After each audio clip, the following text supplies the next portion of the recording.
বলতে পারেন খেলার দ্বারা যদি শরীর চর্চা হয়, খেলার দ্বারা যদি ব্যায়াম হয়, খেলার দ্বারা যদি স্বাস্থ্য ভালো হওয়ার ব্যবস্থা হয়, তাহলে তো দুনিয়ার উপকার আছে। অনর্থক কীভাবে হইল?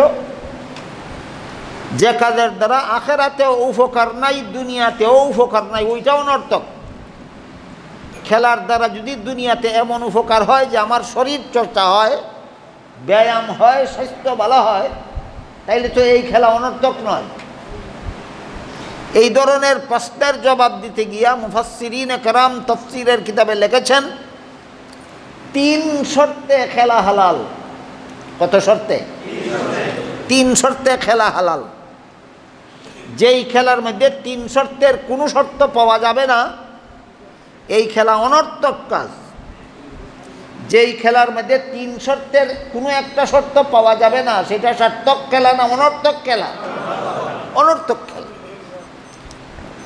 আমাদের গুরুত্বপূর্ণভাবে মনে রাখা দরকার যে সকল প্রকার খেলা হালাল হওয়ার জন্য 3টা শর্ত আছে। সকল প্রকার খেলা হালাল হওয়ার জন্য 3টা শর্ত আছে। 1 নম্বর শর্ত, খেলার দ্বারা যেন দুনিয়ার জীবনে কোনো উপকারিতা পাওয়া যায়। যেমন শরীর চর্চা হয়, ব্যায়াম হয়, স্বাস্থ্য ভালো হয়। খেলাটা যেন এমন হয় যে এই খেলার দ্বারা শরীর চর্চা হয়, ব্যায়াম হয়। যেমন তাস খেলা, যেমন লুডু খেলা, যেমন ক্যারাম বোর্ড খেলা। বুঝে থাকলে বলুন, তাস খেলা, লুডু খেলা, ক্যারাম বোর্ড খেলার দ্বারা শরীর চর্চা হয়, ব্যায়াম হয়, স্বাস্থ্য ভালো হয়, বাতে সারে না ধরে, এই ফালতু কাজটা হালাল হবে কেন? 1 নম্বর শর্ত, খেলার দ্বারা যদি দুনিয়ার জীবনে কোনো উপকার হয়। যেমন ধরুন ফুটবল খেলা, ফুটবল খেলার দ্বারা শরীর চর্চা হয়, ব্যায়াম হয়, স্বাস্থ্য ভালো হওয়ার ব্যবস্থা হয়। কাজেই ফুটবল খেলার মধ্যে খেলা হালাল হওয়ার একটা শর্ত পাওয়া গেল, বস হালাল হয়ে গেল না? আরও 2 শর্ত বাকি আছে। 2 শর্ত একটু পরেই বুঝি। এর আগে বর্তমান বিশ্বের প্রচলিত ফুটবল খেলার সিস্টেমটা বুঝে নেই, পদ্ধতিটা। বর্তমান বিশ্বে মুসলমান অমুসলমান নির্বিশেষে যারাই ফুটবল খেলে, এই ফুটবল খেলার পদ্ধতিটা বোঝার জন্য আগে বুঝে নেওয়া দরকার এই ফুটবল অর্থ কী। এখানে ইংরেজি 2টা শব্দ, একটা হলো ফুট আর একটা হলো বল। ইংরেজি 2টা শব্দের সমন্বয়ে ফুটবল নামটা গঠিত। একটা শব্দ ফুট, ফুট অর্থ পা, ফুট অর্থ বাংলা ভাষায় পা, আর আমাদের আঞ্চলিক ভাষায় ঠ্যাং। ঠ্যাঙ্গে আর ফায়ে বেশ কম কি, গাড়ের নাম ওই গর্দনা। বুঝলেন? ফুট অর্থ পা, আর বল যে কোনো গুল জিনিসকে বলে। এক প্রকার কলম আছে, এই কলমের নিবের মাথায় সরিষার দানার মতো একটা গুলক আছে। লেখার সময় এটা ঘুরে আর কালি বের হয় আর লেখা হয়, এই জন্য কলমটার নাম বল পেন। কলমের নাম বল পেন কেন? এই কলমের মধ্যে একটা বল ব্যবহৃত হয়, একটা গুল জিনিস ব্যবহার হয়। যে কোনো গুল জিনিসকে কি বলে? বল। ফুটবল খেলার নাম ফুটবল খেলা কেন? একটা গুল জিনিসকে ঠ্যাঙ্গের দ্বারা লাথি মারে আর খেলে। একটা গুল জিনিসকে ঠ্যাঙ্গের দ্বারা লাথি মেরে খেলে, এই জন্য খেলাটার নাম ফুটবল। কাজেই ফুটবল শব্দটা বাংলা না ইংরেজি? যেহেতু এটা ঠ্যাঙ্গের বল, এই জন্য এটার নাম ঠ্যাঙ্গের বল। এই জন্যই খেলার সময় খেলোয়াড়ের হাতে লাগলে খেলার আইনে অপরাধ। খেলার সময় ঠ্যাঙ্গের বল হাতে লাগলে খেলার আইনে অপরাধ। কেন? ঠ্যাঙ্গের জিনিস হাতে লাগাইলা কেন?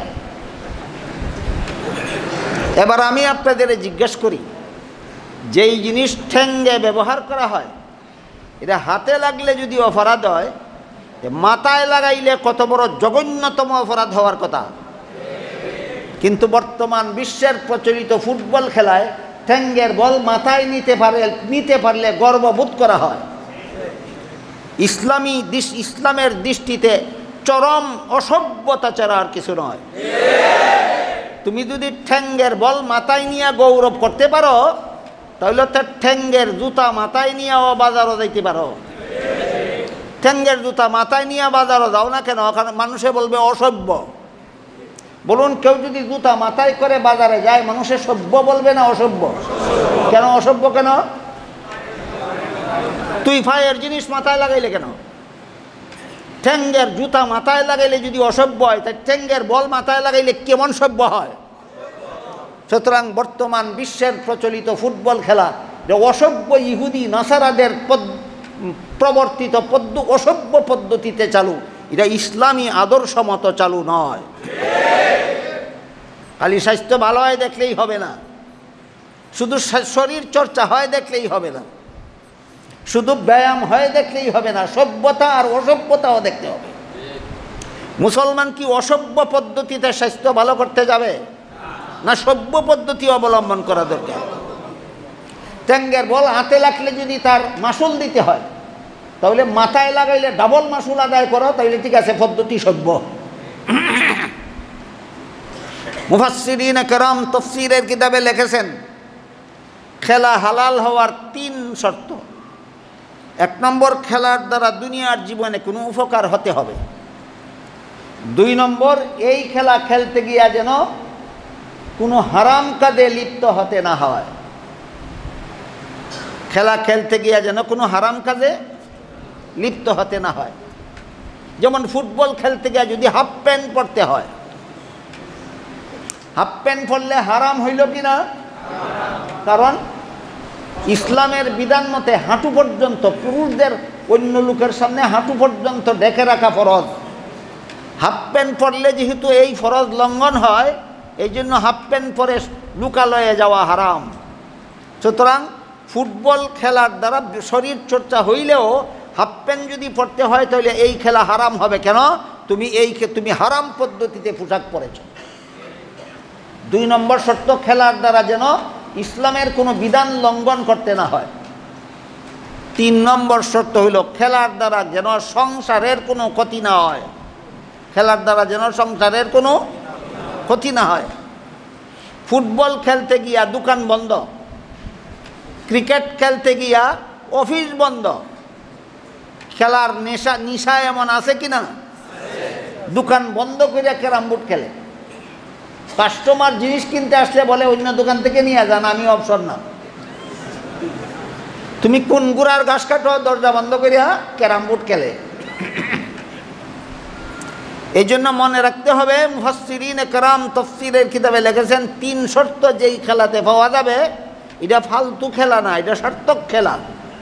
3 শর্তের কোনো একটা শর্ত যেই খেলাতে পাওয়া যাবে না, এটা ফালতু খেলা।